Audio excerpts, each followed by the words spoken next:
What's up, y'all? This is the Marriage Ranger. I want to welcome you back to my channel today. Thank you for dropping by so that you could see the second part in our series on saying goodbye to anxiety for good. Today, we're going to spend some additional time talking about how to deal with high adrenaline and threat emotions as well, because anyone who has had to deal with this problem in the past knows that being on edge is rough. It could have started from an abusive relationship or a stressful event in your past, or maybe some time serving in the military overseas. Whatever actually started these terrible feelings that you're carrying with you, we all have to learn how to deal with them. At times in the past, human beings needed fight or flight threat responses in order to survive. Fighting or fleeing the attack of a wild animal on the Serengeti, or swimming to the shore when a vicious shark attacks, would be examples of rare instances when high adrenaline is needed to get through a life-threatening experience. However, possessing these threat responses for long periods of time causes psychological harm to the individual.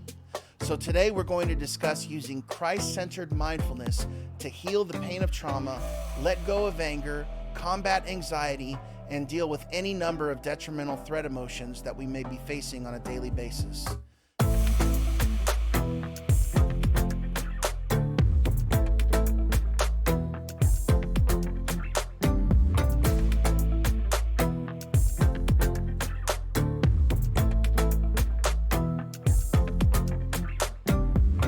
The human threat response system is not difficult to understand.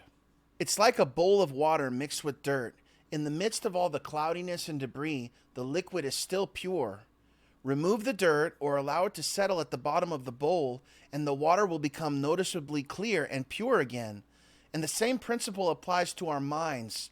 Our minds are pure too, but when our threat emotions are activated, anger, anxiety, shame, and fear start polluting the water and become mixed into our thinking no matter what we're doing at the time. What we regularly dwell upon impacts how our thoughts affect us. If we dwell on the negative experiences of the past, the result will be stress and mental anguish into the future. We are polluting our lives in the here and now by dwelling on those bad things of the past. This threat response system is very evident in the animal kingdom. If a dog is treated kindly, given freedom to run around and play and exercise, that dog has a healthy response to external stimuli. If the dog is locked up in a kennel, though, and beaten and abused and yelled at or even tortured, it will damage the dog's brain. The results will become evident as the dog constantly cowers in fear or reacts with meanness and aggression when a new owner tries to pet or play with it. These same emotional systems are part of the design of our human psyche. Our minds were created to retain data from previous experiences and learn new ways to interact with the world around us. But unlike dogs, humans have a high ability to learn and retain information of a complex nature. We can also unlearn our emotions of the past by generating compassionate responses with our own free will and choice. Even though our threat responses are habitual and become second nature to us, they can be changed. With implicit memories, we don't realize what we are feeling in the present is an echo of the past, a reactivation of patterns that we've been through time and time again.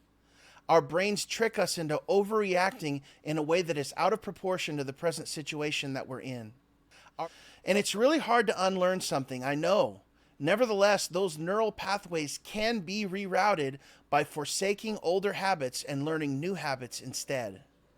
God created our threat system for good, but He also created us with the ability to rid ourselves of heightened senses when they're no longer needed. In this way, we can thrive in our present environment and renew our minds so that things can work out the way they should in our lives. Think about this analogy.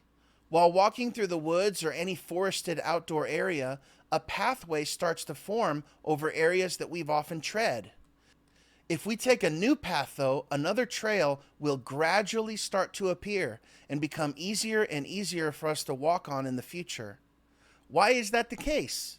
Because the ground will become bare on the new trail, while the old path fades away and becomes overgrown in time.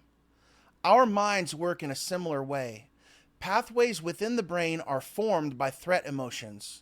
If we continue thinking the same way that we always have, over and over again with the negativity and with the painful memories, the neural pathways will deepen. But if we change our thinking with compassionate brainwaves, the new neural pathways will form and become easier to process as we use them. The old pathways of threat emotions will go away. You have to endure some discomfort in order to retrain your mind to do this, but I assure you, it can be done. And Scripture agrees with this concept as well. In the book of Philippians chapter 4, verses 8 and 9, it tells us about the things that we should dwell upon. Paul writes, "Finally, brothers and sisters, whatever is true, whatever is noble, whatever is right, whatever is pure, whatever is lovely, whatever is admirable, if anything is excellent or praiseworthy, think about such things. Whatever you have learned or received or heard from me or seen in me, put into practice, and the God of peace will be with you." Putting it into practice is the right kind of thinking, and this is absolutely vital to recovering from PTSD and traumatic experiences of the past. The only way this can be done is by choosing to focus on other things that promote healing and growth. After retraining our minds, we come to understand that God created us with the ability to learn by example. By looking at Christ and our Father in heaven, we are provided with the ultimate tool to reroute our thoughts and change our words and behaviors.